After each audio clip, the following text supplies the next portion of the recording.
Boom. There we go. We got 4 check marks. Let's get these other 2 up in here before it's officially time to go.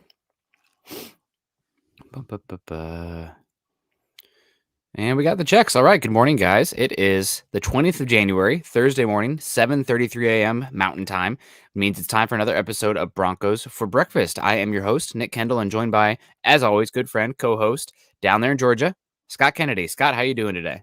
It's a Seattle. Looks like Seattle out here today. I feel like if I showed you my window right now and it was dark, rainy, and cloudy, you'd be like, "Oh, I'm home."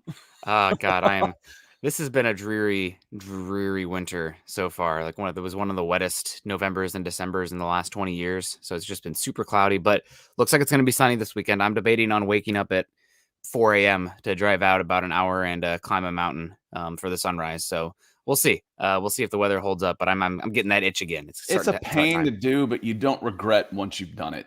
You know, No. you get it's the memory. You don't remember the pain. I guess kind of like having a baby. You don't remember the pain, or else you never do it again. Yeah. You remember the memories and the good parts. It's worth it. Go do it.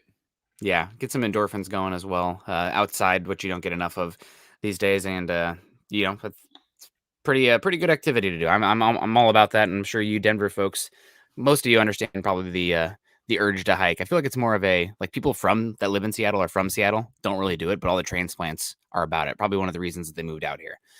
We got Luke Wright coming in saying, "Good morning, Nick and Scott. If we get Aaron or Wilson, we should bring back Von Miller.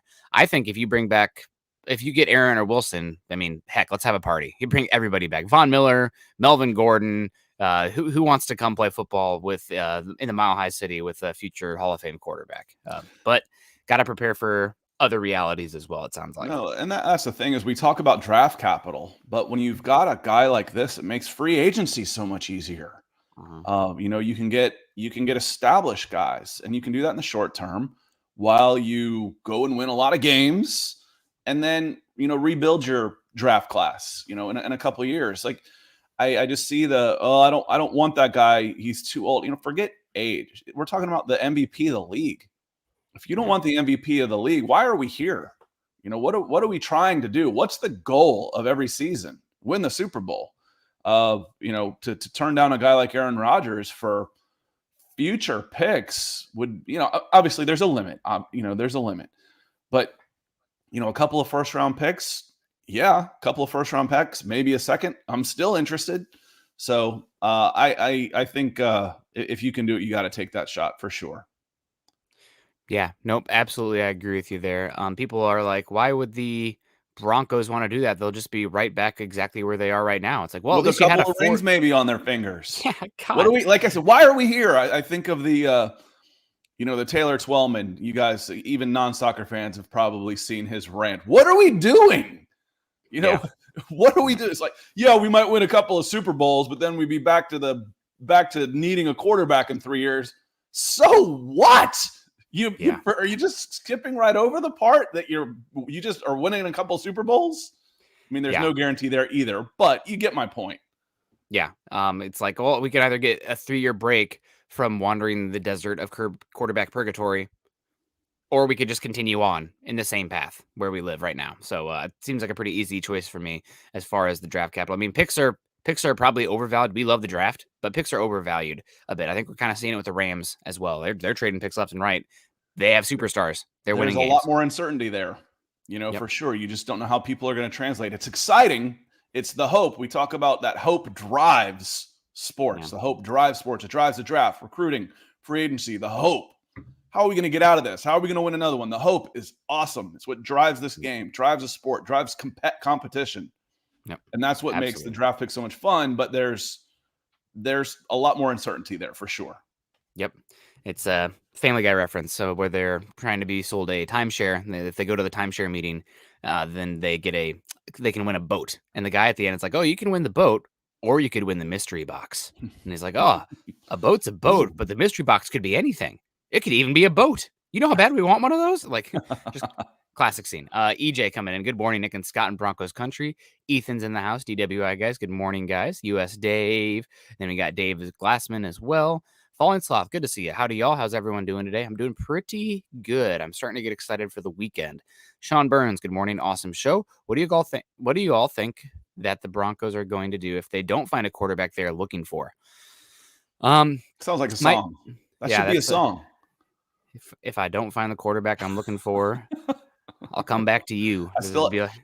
Sing 2. Okay, I know sports and kids movies. That's about me, and cars. After that, I'm useless.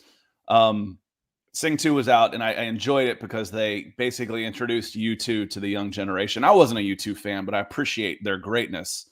So I still haven't found what I'm looking for is in that movie. So I said it sounds like we're singing a song here. So what do you do if you don't get option A or B? It sounds like the Broncos will still trade for a veteran quarterback, but you need to prepare yourself for the likes of a Kirk Cousins or a Jimmy Garoppolo. Mike Kliss now has said that on the radio a couple different times, and he also tweeted it yesterday in a response to former NFL personnel evaluator. I cannot remember who it was, but they said, why in God's name do draft analysts keep forcing these quarterbacks up the board? They're not good. Essentially is what that guy said, which is because general managers get stupid when it comes to quarterbacks. Look at the Chris draft. Desperate. That's always the key. Quarterback breeds desperation. And you can see it right now. Broncos country is starting to get a little desperate. Now imagine if your job was on the line to get that quarterback right. You're gonna when you're wearing rose-colored glasses, all the red flags just look like normal flags, right? So that's kind of the issue here with the quarterback position. But we'll see what happens. We got Shane Daniels coming in. Shane, I feel like it's been a few shows, so good to see you again. Morning, Nick and Scott. What do you guys think of the second interviews? Who gets second interviews for the head coaching position? Dan Quinn, Nathaniel Hackett, if they can squeeze him in. I don't know how the Packers schedule will change that if they win this weekend. And I'm guessing there'll be one more dark horse candidate. I'm going to go with Jonathan Gannon. I think they'll give Jonathan Gannon a second interview because it sounds like him and Peyton are boys. Yeah, that one still looks a little strange to me. I honestly might go the Patriots, Jared Mayo as a second head coach, because he might be the guy I'm tabbing for defensive coordinator. Yeah, he might be the guy that I really want to look at for defensive coordinator. So that one wouldn't surprise me. So Hackett, Quinn, and maybe Nagy. All I can think of is Matt Nagy. What's the guy's name in Green Bay? Oh, Hackett Getsy. Every time his name, I think of him, the name Matt Nagy pops into my mind, and now it's freaking stuck. So when I say Matt Nagy, I mean Luke Getsy. So yeah, just translation. For sure. But again, if those guys are being brought in, I think they're being brought in for coordinator interviews under the guise of the head coaching interviews, and they're probably pretty honest with them up front. Hey, listen, appreciate you being here. We really want you to talk to you about defensive coordinator. Let's keep that on the down low. I could see them bringing Brian Callahan back for an interview because he's the only one who's getting a non-in-person interview. So it could be like, okay, we liked a lot of what we heard for Zoom. Didn't give you I feel like a fair shake in that regard. I know that he also has connections to the Denver Broncos organization, I believe, dating back a bit. So he's one that I could see getting that second interview as well. And thank you, Shane. I'm assuming these are stars. Shane, appreciate the stars. Yep. Jeremy Sean coming in. Good morning, good people of Broncos country. Not talking to us. Must be talking to you people in the chat. We got, oh man. Can you I don't do those. I'm better with the Spanish. The Spanish? Hajnia Bratterovich. I don't do the there's a soccer player for Chelsea whose name's Aspilicueta, and they call him Dave. So we might call you Dave. Appreciate you being here though. Hasnija. Thank you so much. She says draft a quarterback. Well, I agree with you, but which one and where at matters a heck of a lot. That's close. That looks like a very. I think you come out of this class with a quarterback. I do. Yeah, you probably do. You probably have to. I'm with Nick. I don't want it to be in the top. I don't want to be with your number 9 pick. Yeah. If they fall in love with the dudes, on the whiteboard and the character and the personality and like the drive and whatnot, that's fine. I actually was listening to a show yesterday, a live stream interview. Are you aware of Jordan Palmer? Does that name ring a bell for you? Is that Carson's brother? Carson's brother. Yeah, he's become kind of the Palmer boys ran quarterback camps out in Southern California too. So he's become a big time for the quarterback development stuff, and he does a lot with mechanics of these guys, like talking about like just the force and the jewels, and they have like he's got deals with Wilson, and talks about a lot of how football is way far behind compared to things like golf as far as the biomechanics and like recording people and getting their muscular skeletal like positioning correct so that way they can maximize their velocity and accuracy and stuff. And he did an awesome interview yesterday with the draft dudes. If you guys want to check that out, it's a really fun to listen to Jordan Palmer and kind of the up and coming difference in developing quarterbacks. But it was a lot of fun. He's one that he's working with Carson Strong and Desmond Ritter are the big two right now. So really fun to hear about those two guys training the work ethic. Desmond Ritter sounds like he is just a maniacal workaholic. Improved a lot, just every single detail. He's just in there grinding. And Carson Strong, a 2-star quarterback coming out from wherever he did, and still working on his biomechanics to unleash his arm. He thinks that his arm can get 20-25% stronger just yet. So because there's some stuff in his base that he's just all arm right now. There's something to that. You can do a little bit of that at this stage, but that you really put that work in when they're younger. Honestly, whole. If y'all remember, got him a first-round pick, but if y'all remember Tim Tebow is redoing his release. No, he's not. Not at 22, 23 years old. You are who you are at that point. Either you like it or you don't. When you are under duress, when you're in the pocket, when you're on the run, you're going to go with what you've been doing your whole life. That's just the way it is. So I like some of that stuff, and some of it I think is, as he's saying, it's underdone. I think a little bit is a little bit overblown, to be honest with you, when it comes to, you're not talking about a batting swing. Okay, I'm going to put my hands in a different place, or I'm going to do something this. When you're under duress, you go with what comes naturally, with what you've been doing for a long time. So you got to be a little bit careful with that stuff. And Miguel Santisteban says, good morning, fellas. Do you think Peyton is gunning for the coach that worked with the QB he wants to go after? Or maybe I'm wearing my tinfoil hat. It looks, it could be coincidental. If you look at a couple of the main candidates, I just think the Quinn and Russell Wilson thing, that link is overrated. We're talking about a defensive coordinator from a decade ago. Not even the same side of the ball. They're acquaintances. They maybe kept in touch. I don't know. As far as, would you still take Hackett even if you couldn't get Rodgers? Yeah, probably. You'd probably, if Quinn decides to go somewhere else, you don't get Quinn, you decide not to get Quinn, and Hackett is your number one choice. Yeah. You still go after Hackett even if you don't get Rodgers because of themselves. So the package deal is nice, but you've got to make decisions based on their own merits, or else you're going to make the wrong decision. Yeah, think about it like you are in the dating pool and you come across a very nice girl, and you're dating for a while, you love her, and you find out later that she is an heiress. You better love her regardless of the money that's coming in. Now, if they get the money or not, that's great. That's a good bonus, but you still need to love that individual person. So we're here for the dating analogies. Thank you very much, Miguel. Elliot Sean coming in saying, good morning, gents. Exciting time for our Broncos. Indeed it is, Elliot. Can't wait until it all unfolds. Well, make sure you guys are joining us here as we on Broncos for Breakfast and all the Huddle Up shows as we continue to, I guess, venture forward into the offseason and digest everything that's happening, because there is going to be a lot of breaking news, a lot of change in Broncos country, and hopefully we're your guys' first stop in coming together in a community and discussing what's happening to our beloved Broncos. Yeah, and appreciate the stars, Elliot. And Peter comes in. Good morning, Peter. He says, why is everyone so sure about the media's short list of candidates so far? So is there a limit to how many people you're allowed to interview from other teams, or is there a limit period? I wouldn't think there'd be a limit period. I think there is a limit period. I think you can only interview 12 people. Okay. I think that there is a cap. And that's one of the reasons, Peter, because we've got our names, and they've been fairly public with, we just completed an interview with X. These aren't rumors at this point. We're seeing social media. They're showing us who they're interviewing. So I think that's after you get past the head coaching position, and why are you going to interview 10 if you really are after a different 5?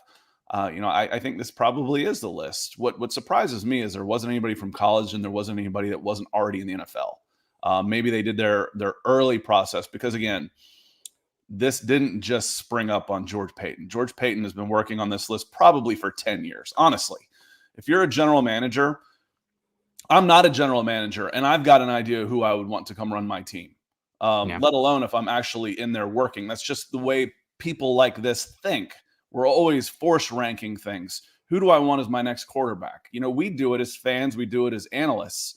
So he's been working on this list for a long, long time. It didn't just happen the Sunday morning that they dismissed Vic Fangio. Yeah, I'm really Big Ten biased because I'm thinking of all these college coaches in the Big Ten that I would come interview just to pick their brain about what they're doing scheme-wise and player evaluation. Like how that bleep is Pat Fitzgerald at Northwestern winning the Big Ten West. That there's no way that should be happening. I need to pick that guy's brain. Or Jim Leonard, who was incredible defensive mind and safety. Not incredible safety, but like known as one of the smartest, brightest players. I think Rex Ryan said he was the smartest player he ever coached. And he's the defensive coordinator for Wisconsin, and he's doing incredible stuff with Wisconsin's defense every single year. So that's where my head goes if I had a list of guys. Ruben, you're going to be on my list. I'm not going to read this whole thing. I already read it, so I'm going to get to the to the gist of it. He's talking about, and I'm going to show it because I'm about to hide behind it. He's basically asked Ruben, thank you for the stars, my friend. Appreciate you being back here. He says, good morning, guys. He's talking about Von Miller, and how do we let this guy go when we got Chubb, who didn't do anything. I honestly think part of it was a do right by Von Miller. Von Miller, you didn't trade Von Miller to the Falcons. You traded him to the LA Rams. The LA Rams are a glitzy, big market team that are in the playoffs, that are not just in the playoffs, a serious contender for the Super Bowl. And it was just a one-year deal. And you ended up getting a second rounder out of it and a third rounder out of it. You paid for one of those, but you got two players, and you weren't going anywhere this year. It was obvious to everybody. You weren't going anywhere this year. I think I said about week 6, Nick, I'm like, this team has stopped playing. This team has stopped playing for Vic Fangio.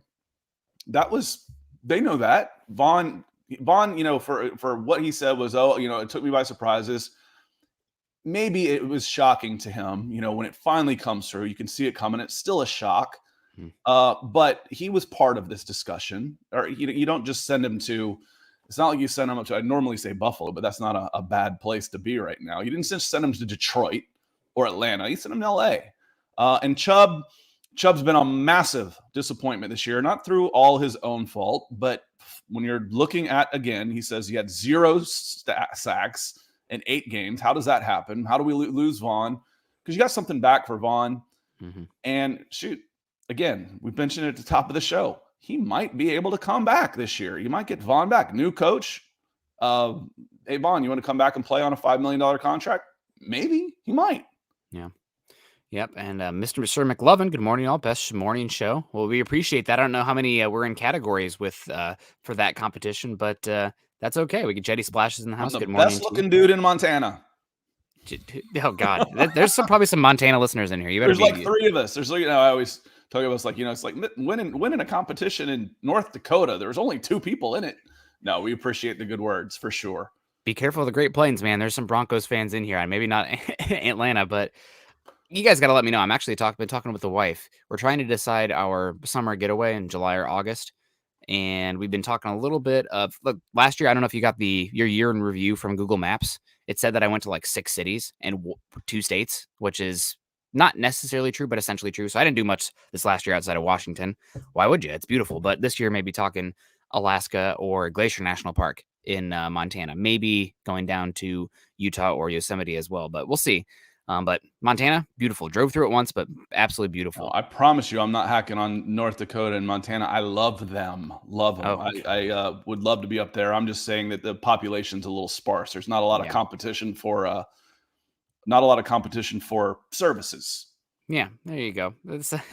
There you go. Mark Anthony, good morning, y'all. Do you think we're going to get a blue chipper at 9 during the draft? Broncos for breakfast, bring back the beer fund. Oh, man, probably not in the morning. That's a different show. Scott's not partaking in that regard, and I am probably shouldn't be drinking. If we had the beer fund right now, you wouldn't want to see me on the night show. You probably wouldn't see me on the night show. That's the problem with the beer fund on Broncos for breakfast. Oh, man, that would be a good time. Maybe for the offseason. Anyway, a blue chipper at 9 in the draft. It sounds like, and just talking with people, and again, I went through and have been doing some work, and we'll get to it in a second here, but the linebackers in this class, I'm watching Nakobi Dean, I'm watching Devin Lloyd. They're both good players, But if you're looking for a blue chipper caliber athlete at the linebacker position, somebody like, God, one of my first draft crush loves was get in line, Nick. Luke Kuechly at Boston College, just playing differently. Loved Devin White coming out of LSU. And Micah Parsons moved different. Neither of these linebackers are like that, but they're being talked about in the top 9. Why?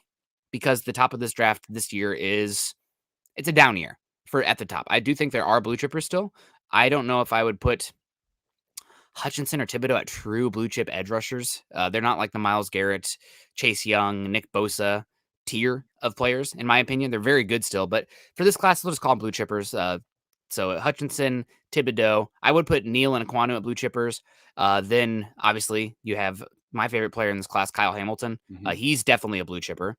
And then maybe Derek Stingley. I have heard some reports I was thinking Derek Stingley. There's some concerns about his foot, apparently, that could crop up long term. So we'll watch out for the foot with Derek Stingley. The other one who I think maybe deserves a shout out as a blue chipper, but he won't go drafted as a blue chipper, but I need to give him a shout out. And I'm not advocating for him in the top 10, but he's special at his position, is Tyler Linderbaum. He is a blue chipper relative to his position. It's just, I don't think there's been a center drafted higher than 16 overall in like 20 years. So it's just not a position of value. So, but he's damn good at the center position. Well, blue chipper is a relative phrase. So however you want to qualify my comments on this, I think you can get a really exciting player at a position of need at 9. Is that a blue chipper? I'll let you decide on that. Yeah. I think you can get an immediate starter at 9 in a place you really want him, and he's going to really improve your team, and you're going to be excited to watch him play next year. Yeah. If that's a blue chipper to you, then yes. If it's not, what's a blue chipper? Okay, it's a guy that I think could be multiple Pro Bowler, and well, maybe not. I tell you what, I'd rather be drafting for financial reasons. I'd almost rather be 5 to 10 to 1 to 5. I think the hit rate is going to be about the same. I'm not completely sold on the guys at the very top, especially the edge guys. I'm not any more sold on Aiden Hutchinson to a certain extent than I am George Karlaftis. It's kind of like the quarterbacks that Nick always says. I've got him in tiers. I'd rather take the last one because he doesn't cost me as much. It's a little bit how I feel like the Broncos sitting at 9 that's a good spot to be in this draft. Last draft, you wanted to be in the top 3 because you were either going to get, the quarterback, or someone was going to give you a lot of capital for the quarterback, and coming down just below that changed things a little, but you could still get a really exciting player. So I'm excited about the 8 and 9 picks in this draft. I do wish the Broncos were picking above the Falcons, because what's going to happen is there's going to be a edge rusher or a right tackle that falls there, or Kyle Hamilton, and the Falcons will jump on him, and I'm going to be very sad. But but the good news is you just named 3 players. Yeah, but so you can get the one. You can get one of the 3 of those 3. So if the edge rusher or Kyle Hamilton or the right tackle or the corner, 2 of those guys are going to be available. Yep. You get the other one, and who says you're going to be right or wrong on who is going to be right or wrong on that pick? Well, I will be visibly upset if Kyle Hamilton goes unless at 8. It's Kyle Hamilton at 8. I will be visibly upset. I would also be upset if it was Ika Ekwonu, because I really like him as well. Speaking of Ika Ekwonu, let's get to Mohammed first with the $3 super sticker. Thank you so much, Mo. I also saw Travis is in the house, who's always a big supporter for us. Thank you guys so much. Michael Ronquillo also in the house as well. We got some of our heavy hitters in the house. C. Patrick Havener coming in here. Can't really see what the picture is. Looks like maybe a bunch of people in front of a statue. Stars. He's just showing love. So, right. So Patrick, certainly appreciate you for the love that you and the support that you've thrown to our show. Yeah, thanks, Patrick. Getting into it, talking the draft here. It's obviously Scott and I's favorite thing to be armchair general managers. We'll tell you what we think and do the best we can. Travis coming in too. Travis actually is sending me a small gift coming up here, so I got my eye out for it, Travis. Thank you so much. Morning, fellas, watching the show. Denver Broncos for life. Good morning to you, Travis. Go Hawkeyes. Getting into it, the mock drafts. The Broncos yesterday, 2 very prominent people in the draft media released 2 mock drafts. One of them being Mel Kiper Jr. releasing his mock draft 1.0 on the year. And he had the Broncos going with a player that we've discussed on here multiple times, Nakobi Dean, linebacker from Georgia. Now, this is what Mel Kiper had to say about the pick. The Broncos need a quarterback, of course, but the feeling I get is that they're more likely to try and add a veteran in either the trade or free agent market. This rings true with what Mike Kless has said as well. They have a solid roster, and a veteran could help them win right away. This could change as we get closer to the draft and they hire a coach, but I'm going to stay away from the quarterback here for now. Denver could be a great spot for the draft's best off-ball linebacker. Interesting. Keep that in your head, folks. Nakobi Dean, who was the leader of the spectacular Georgia defense. He makes tackle after tackle and can run sideline to sideline to make plays, and he has 3 down potential because of his ability to cover tight ends and running backs. He'll also help as a blitzer. He had 6 sacks in 2021. The Broncos have the Rams' second and third round picks for the Von Miller trade, like we talked about earlier. So George Paton has a real chance to get this team back to the playoffs if he can nail a few early selections, just like he did last season with Patrick Surtain and Javonte Williams. So let's get to it first. Mel Kiper Jr., the Godfather. Say what you will about him. I think I have great respect for Mel Kiper Jr. Some people are like, oh, he's just a forecaster, or he's kind of, listening to people in the league. That dude puts in his own work. That dude is watching the tape himself, and he's having his own opinions. Yes, he's connected. He's been in the league for a while. Why wouldn't you use that information? But I have great respect for Mel Kiper, understanding how hard it is to be in this position for the draft analyst, because you're not going to get it 100% right. The teams don't get it right, for God's sake. When you've done it as long as he is, you're going to have some bad takes. That's just part of trying to predict the future. I've had a lot of respect for him for a long time, but when it really hit me was, in the 90s. I mean, he's been around a long time. Yeah. And I think I heard him mid-season doing a radio interview talking about one of the football games that was going on, and it was really, really good. Just talking, an Ole Miss Texas A&M game, or probably Arkansas at that time. Yeah. But it was completely non to do with the draft. It was just a guy who knows the game. And again, he's going to have some horrible takes. Anytime that you are in the business of predicting the future and forecasting, you're going to end up looking like an idiot. That's what happens. So you try and hedge a little bit. This guy could become, if he reaches his potential. Yeah. You start talking in absolutes, you're really going to look like an idiot. But I do have a lot of respect for him, and help this old guy out here. Man, I'm used to Will, Sam, Mike, inside, outside. What the hell is off-ball linebacker? So obviously you have your Will, Sam, Mike, Jack, whatever you want to call it. But with the way the game is going right now, off-ball, he's in the middle. He's a middle linebacker. He's inside. Off-ball. Sometimes he goes outside. Off-ball is pretty much a linebacker who's not an edge rusher. It's that second level of the defense. So just like, defensive end really fluctuates based on your scheme. A lot of those guys are calling those guys edge rushers now, just easier because there's so much hybrid defense looks on the fronts these days. Defensive tackle is not all the same anymore. So kind of interior defensive line. I wish they would delineate those positions even more. Same with safeties. Safety is not a safety. You could have a guy, Jamal Adams versus Earl Thomas. Those guys are both safeties. Could not be further apart in what they do on the field, what they're asked to do. So off ball is just kind of a catch-all for the linebacker who's playing on the second really level. Off the line. Off the line. Yep. Offline linebacker. It's a guy who backs the line like a linebacker. See, all this like newfangled stuff, it's just, I don't know. Convoluted. Maybe linebacker is what he is. Yeah. Yeah, the issue is that a lot of people, like David Ojabo, will be listed by some team as an outside linebacker. Well, he's kind of a linebacker, but he's an edge rusher. It's easier to clump him in that category. And I'll say he's an outside linebacker in a 3-4. He's a defensive end in a 4-3. Yep. Edge all. Yeah. Easy. Edge. But Nakobi Dean, I like a lot of what Kiper said here. Personally, I do not like the value of taking a linebacker at 9. But Nakobi Dean, he didn't mention some of the stuff. Nakobi Dean is definitely the leader. He did mention this. Nakobi Dean is the leader of the defense. I think we talked about it on here before. In the national championship, the Georgia other linebacker, who will probably go day 2, round 4 of the draft, somewhere in the middle, made a mistake. And then Nakobi Dean's in there just chewing his ear off about making a mistake. And that the player doesn't know, bite back or, shrivel up. He's sitting there taking the criticism like, yes, sir, I understand. Then he goes out there and makes a play later in the game, the one he made a mistake on, they try to go back to it, and he makes the play. Nakobi Dean is in there hyping him up. So he's definitely the heart, the pulse of that defense for Georgia. I do have some worries, and this maybe will get an eye roll for some people, but I watched 4 Georgia games yesterday, and Scott, Jalen Carter is a freaking god. He is so good. Oh my! It's hard to watch Georgia because the best player they have is not draft eligible, number 88, Jalen Carter. Anyway, Nakobi Dean, a lot of energy. I don't think he moves the same speed as a Devin White or a Micah Parsons, despite being 30 pounds lighter, which is a little bit of a concern for me, but he's a good linebacker. I think he's got a lot of instincts.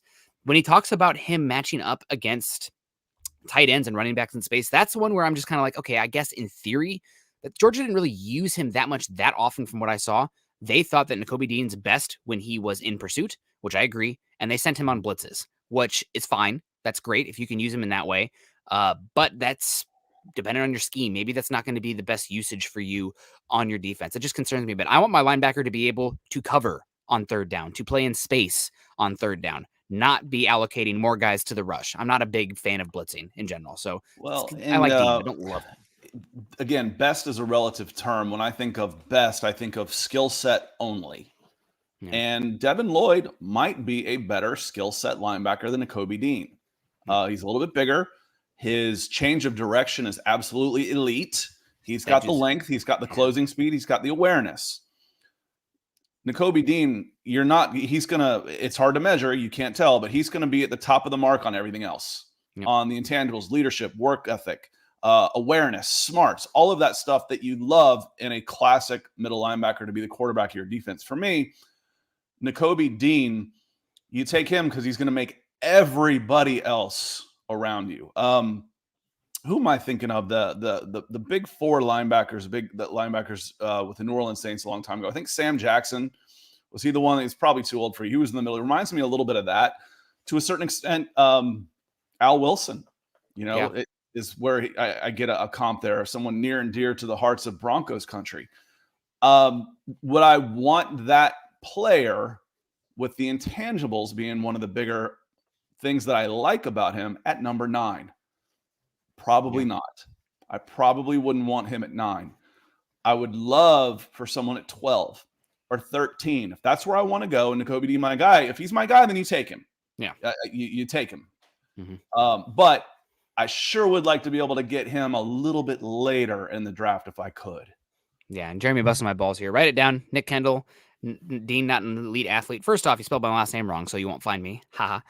Number 2, Dean is a good athlete, but I am a big proponent that size is part of the equation for athletic. Like if you have 2 guys that run 4.4s, give me the guy who's 6'3", 200 versus the guy who's 5'8", 180, because the bigger guy moving just as fast is, it's simple physics, right? That guy is going to have more power because of the momentum behind him, more mass, right?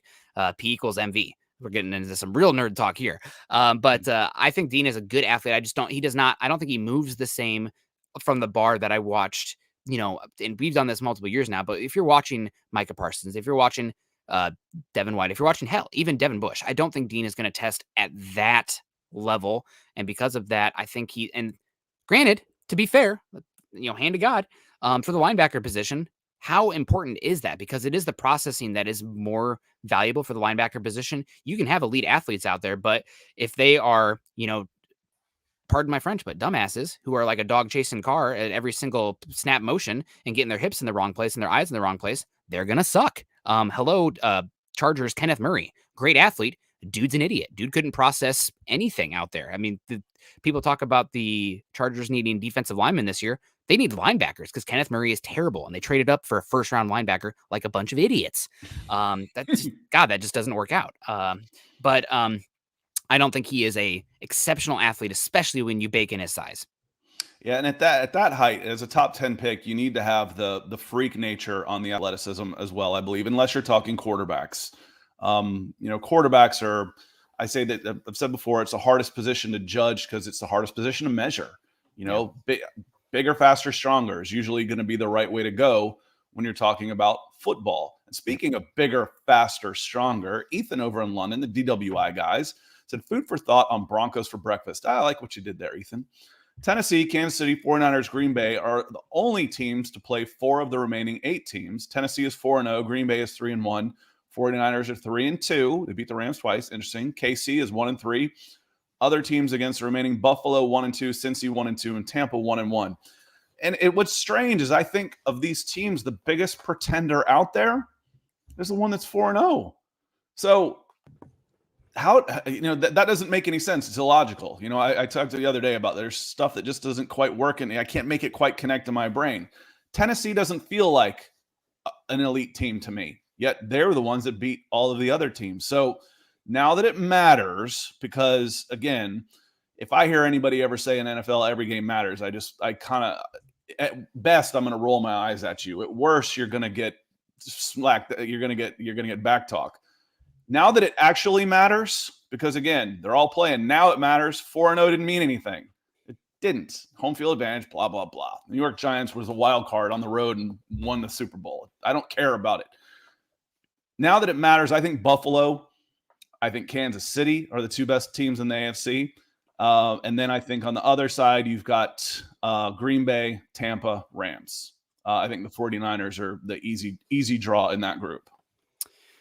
Yeah, 49ers are so weird because they just play such a different style, and I'm not sure how Green Bay is going to match up against them, especially, you know how much I love the match quarters, two deep safety look defense, which the Packers are running because they have a disciple of Vic Fangio and Joe Barry running there. But with how the 49ers run the ball with heavy personnel, tight end and a fullback back there, that's going to make it pretty tough on the Packers and how they want to play defense. So that'll be an interesting game. I agree with you as far as Titans are the worst team on paper because they have the worst quarterback remaining of the guys that are left. But Ryan Tannehill is a fine quarterback. He's top 10 in the NFL.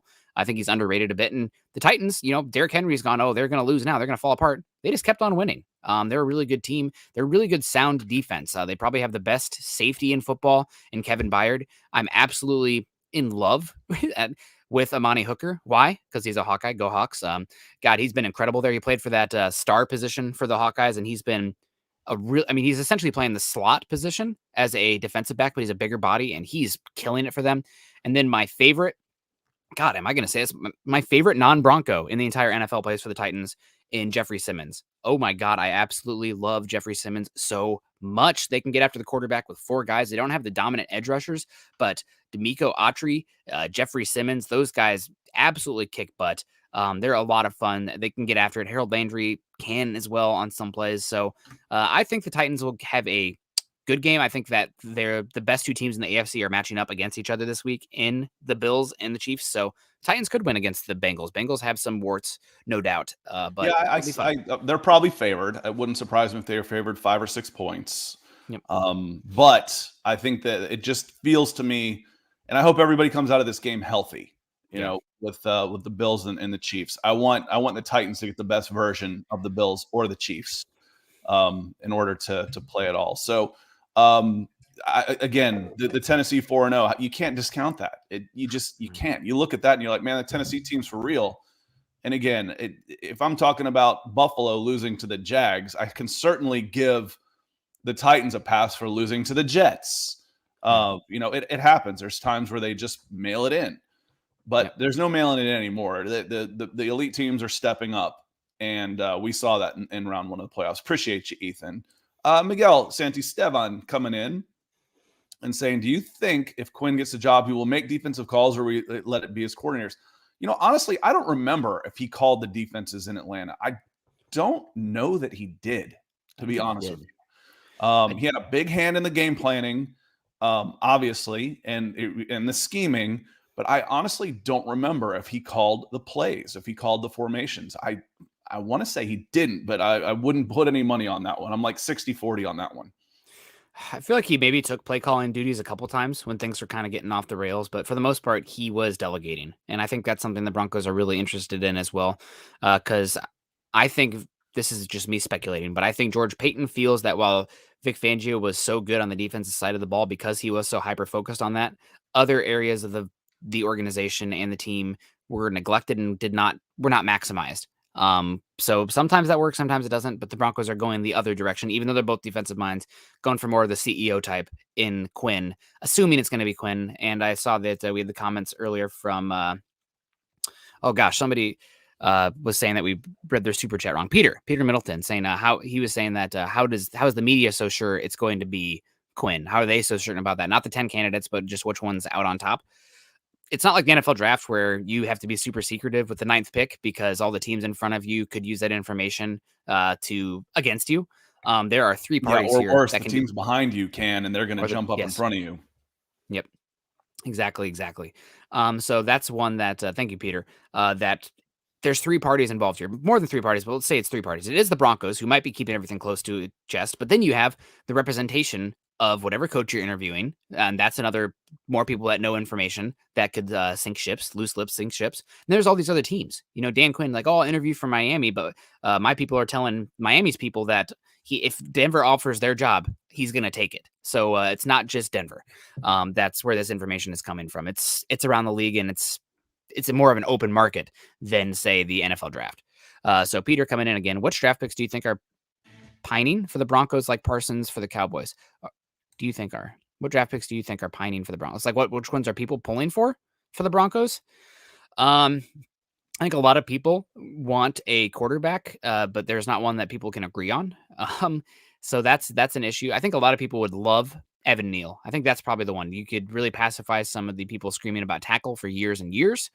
He's a big name that people have seen. 6'5", 350, great athlete, Alabama pedigree as well. So I think Evan Neal would be the one people are pining for, but I don't think Evan Neal is going to make it to 9. So I think he's got a chance to go 1 overall, to be perfectly honest with you. Yeah.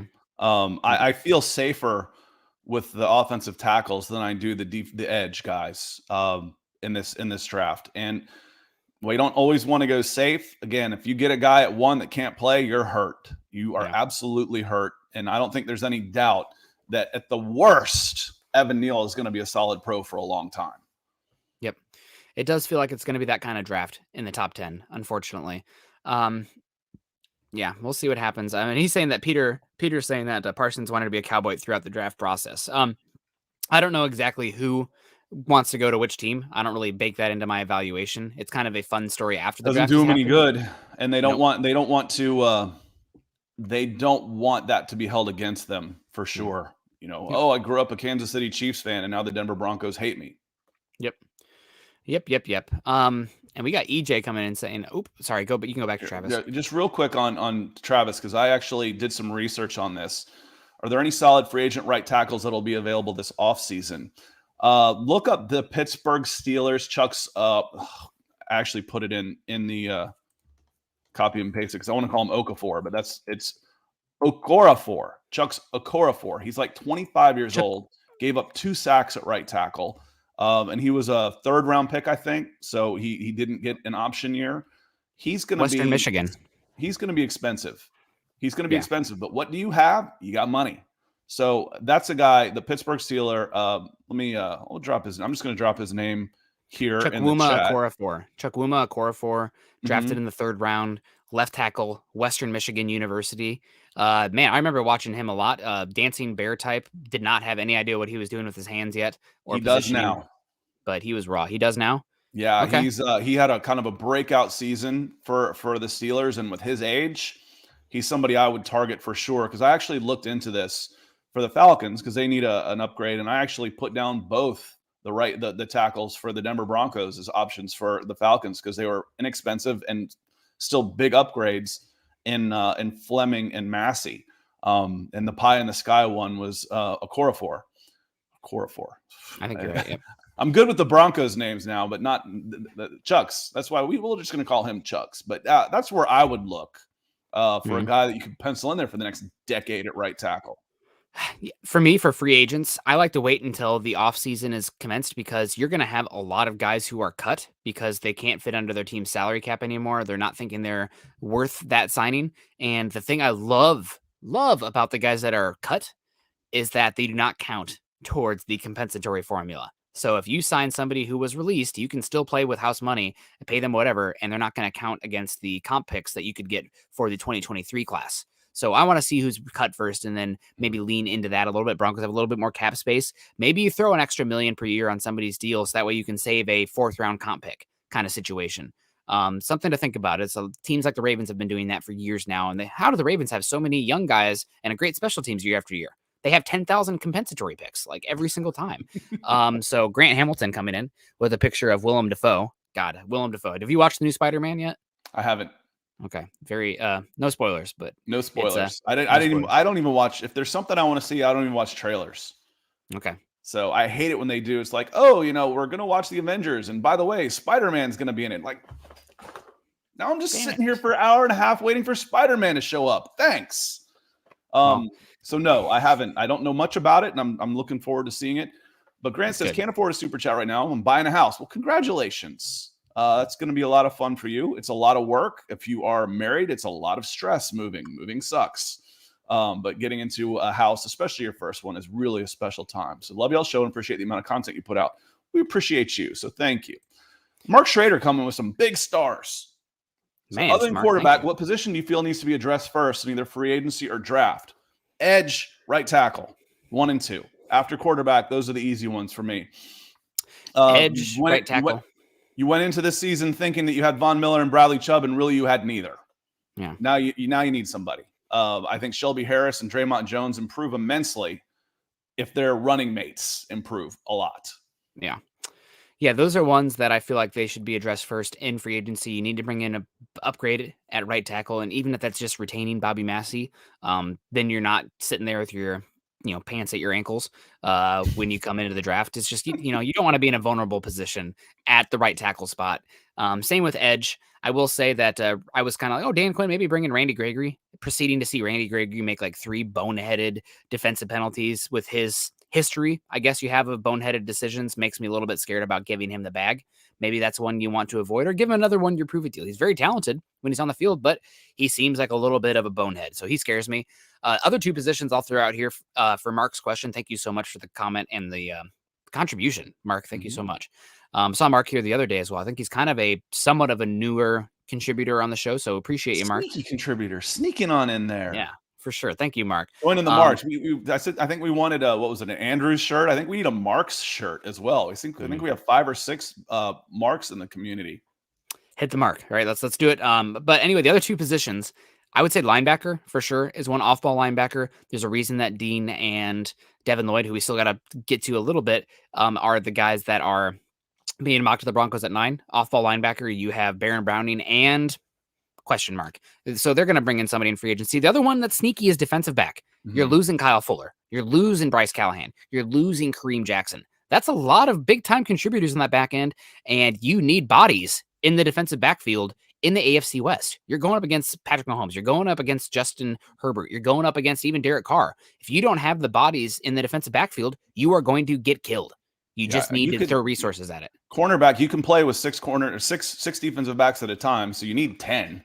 Do you have those guys? The top end is really good, but your depth is taking a hit. So for me, as far as immediate starters, where could I come in and make my team the better right away? The easiest, knock on wood, is edge and right tackle. I think those are the ones. So the other places you're really looking for, can I upgrade and can I build depth? Best players, good value. And you can really use that everywhere. You can use that in a lot of spaces, and defensive back is a sneaky need. I think safety, is a big need. What would you go in right now with Caden Stearns and Justin Simmons? Is Stearns ready to be a full-time starter of the NFL, or would you rather bring back a veteran in there too? I think I'd be okay with it. A lot of it's going to depend on the defense. Like maybe they play the more dichotomous safety role where you have the different body types from the free safety versus the strong safety, where you've had a little bit more of guys who wear every hat in Vic Fangio's, because you are using the 2 high safety look pre-snap every time and then rotating down. So maybe you want a more dichotomous body type with the strong safety to put Justin Simmons more at free safety. I'm fine with Caden Stearns starting next year. I also thought that PJ Locke, I'm assuming he's back next year, but he flashed a lot in preseason. Never really had to get down to him because the depth was fine. You also have Jamar Johnson still there. So you have I think a decent floor at safety, but it shouldn't keep you from upgrading the position as well. You need bodies. You need versatile bodies in the back end. I'm such a proponent of quantity in your defensive backfield. You need it. I mean, cornerback too is one of the most volatile positions year to year. And the big reason for that is if a guy has even a slight hamstring injury and his play level goes from 100% to 90%, that's the difference between breaking up a pass play or getting cooked for an 80-yard touchdown. So you need depth because injuries are going to happen, and injuries impact the cornerback position quality of play almost more so than any other position. So depth. If the Broncos take a cornerback at 9 overall, I'm going to be sitting here saying, listen, guys, I know I clowned them last year for not taking a quarterback there, but if you're not taking a quarterback, cornerback's about as good as you can get for the position value. You need guys. You need stars. Broncos first in the draft, $20 super sticker. Not sure what the super sticker is, but this was Broncos, 17-0 for a while, and Broncos 17-1. Now we're Broncos first in the draft. I like your outlook on life. It's probably a sunrise. That would be the outlook that Broncos First in the Draft has. Always looking for the positive way and always keeping this show positive as well. So thank you so much.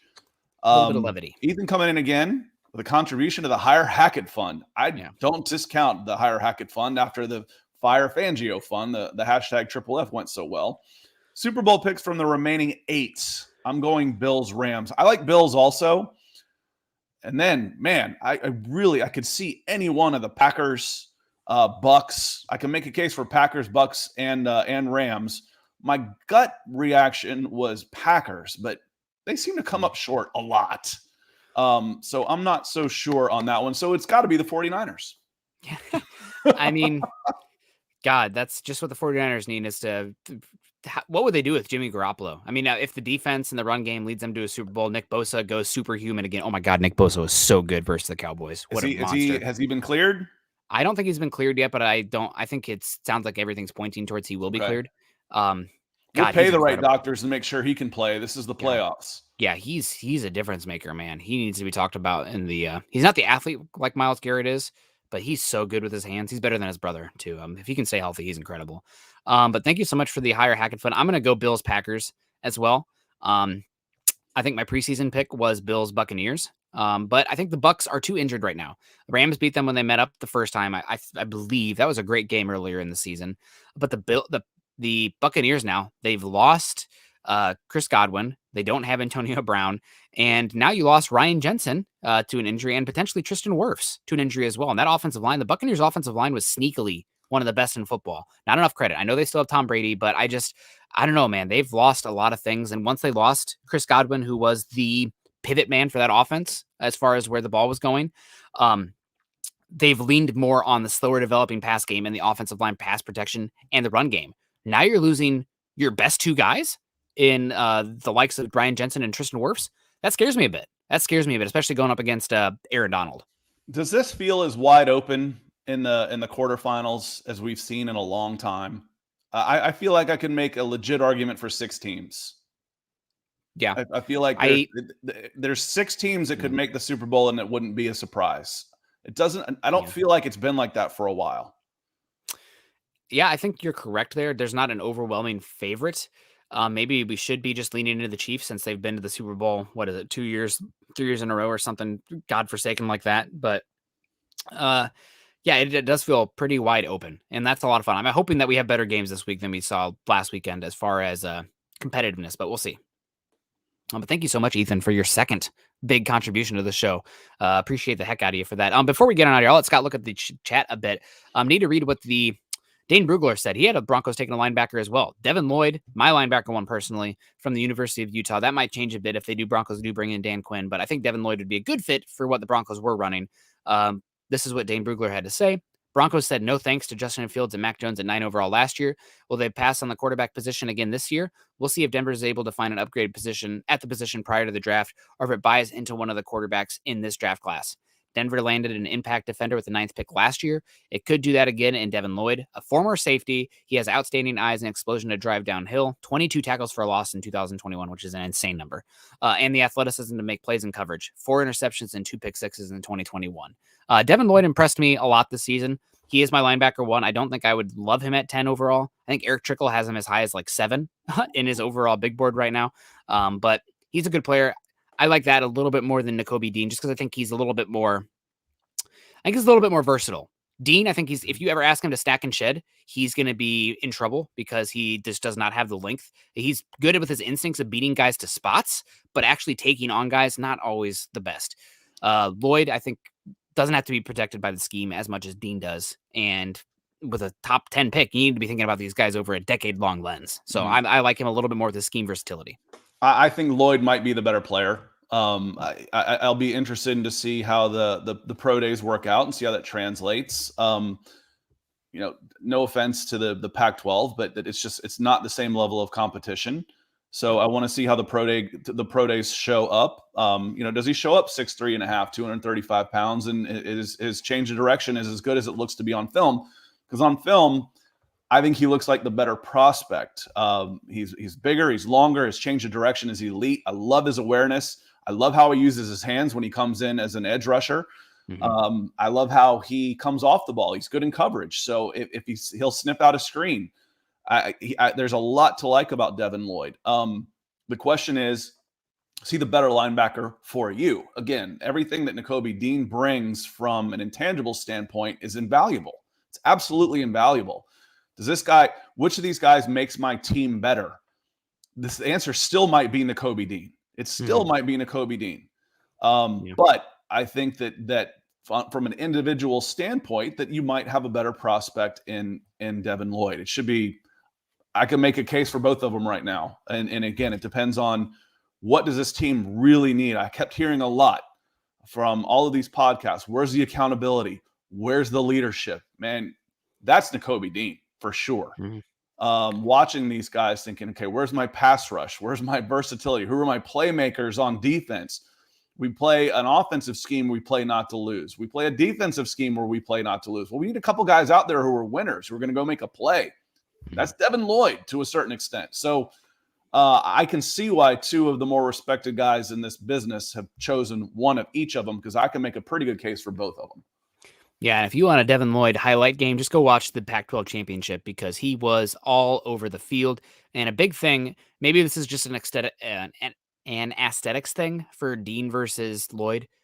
Lloyd has to have 5 inches on each side as far as arm length. I mean, he's like a pterodactyl out there with his arm length. Almost look like Darius Leonard coming downhill with how long he is. And because of that, even though he's not always the best at getting off blockers in the run game coming downhill, he's going to get his hands in a lane and trip up a running back or cause some sort of congestion because he has the length to do that. So he's got some work to do, but he's a lot of fun. I like him a lot. Not a proponent of taking him at 9 overall. I'm guessing there will be an offensive lineman or a cornerback or a pass rusher that I value more.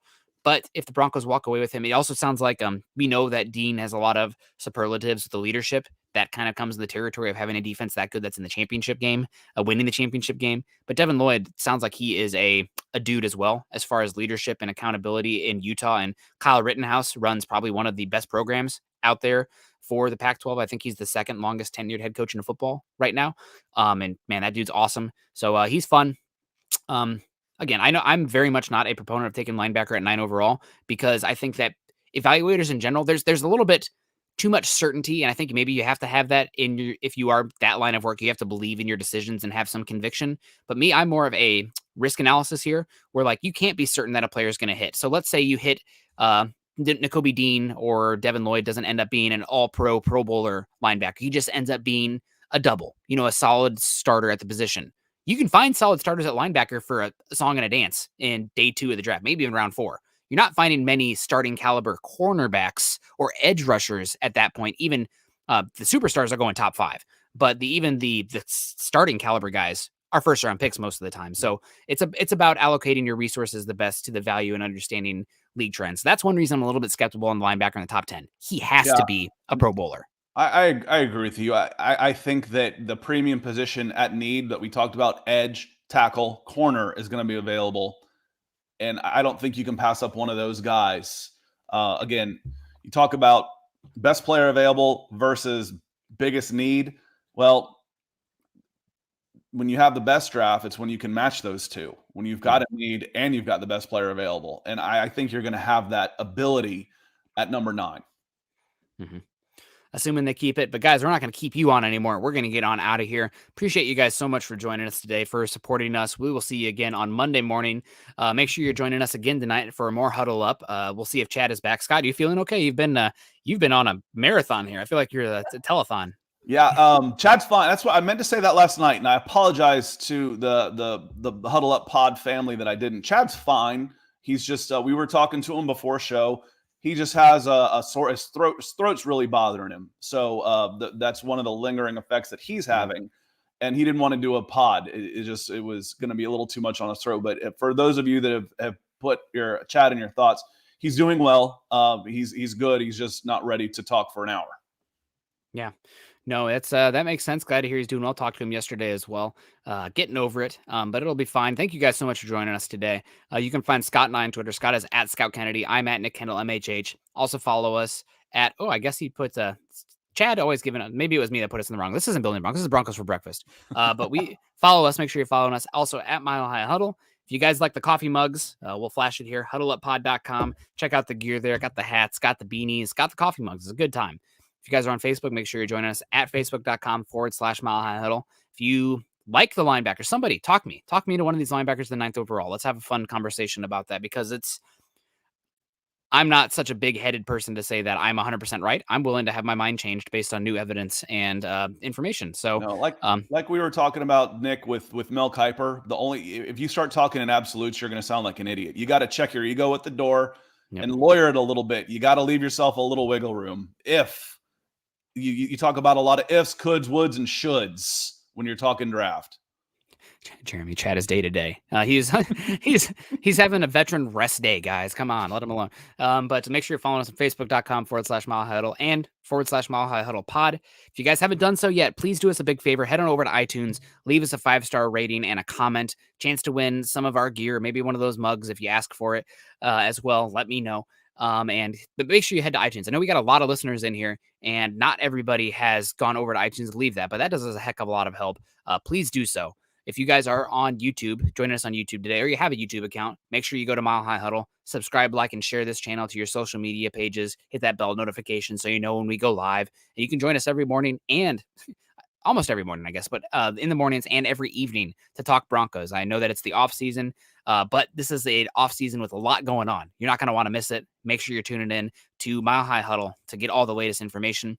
Also, make sure you're heading over to Scott's channel, youtube.com/C/Scott Kennedy, where we've been doing a lot of Falcon stuff, which we will continue to be the emphasis. I'm sure it's your channel. You tell me what it is, but a lot of stuff going on here with the Senior Bowl coming up, which I am super excited about. Scott will be in Mobile this year, and Broncos' eyes are going to be down in Mobile too, because gosh, the quarterbacks there are going to be the talk of the town. Yeah, it's a lot of Falcon stuff because it's a lot of draft stuff. We're talking a lot of draft. Yeah. And we're talking a lot of free agency. I didn't know who Chucks was until yesterday, talking right tackles at free agent. There's, I showed that comment from Howler Wolf Bro, or whatever his name was, talking. Let me see if I can still find it. He said he's getting in late. He says fortuitous to have Scott in here with Atlanta picking right before us and getting Quinn. There's a lot of synergy between the Broncos and Falcons, including needs, including possibly Quinn, the picks right there back to back. And wait till we send you Matt Ryan. Yeah, gosh. That'll be – we'll see what happens. I mean, I guess if you're bringing in Mike McDaniel, then maybe you're going to see Matt Ryan worked with him, right? So we'll see. There's a lot of connections. Jimmy Garoppolo, Matt Ryan, Kirk Cousins, a lot of connections with those Kyle Shanahan guys there, with those quarterbacks that might be on the move. We'll see what happens. Love you guys. Stay safe. Choose kindness, choose compassion. If you missed the show, like Phil saying he overslept, make sure you check us out on iTunes, where it'll go live up at some point here. You guys have a good one. We'll see you again Monday morning. Maybe we'll have a coach by then. Who knows? Enjoy your weekend. Enjoy your Thursday. Go Broncos.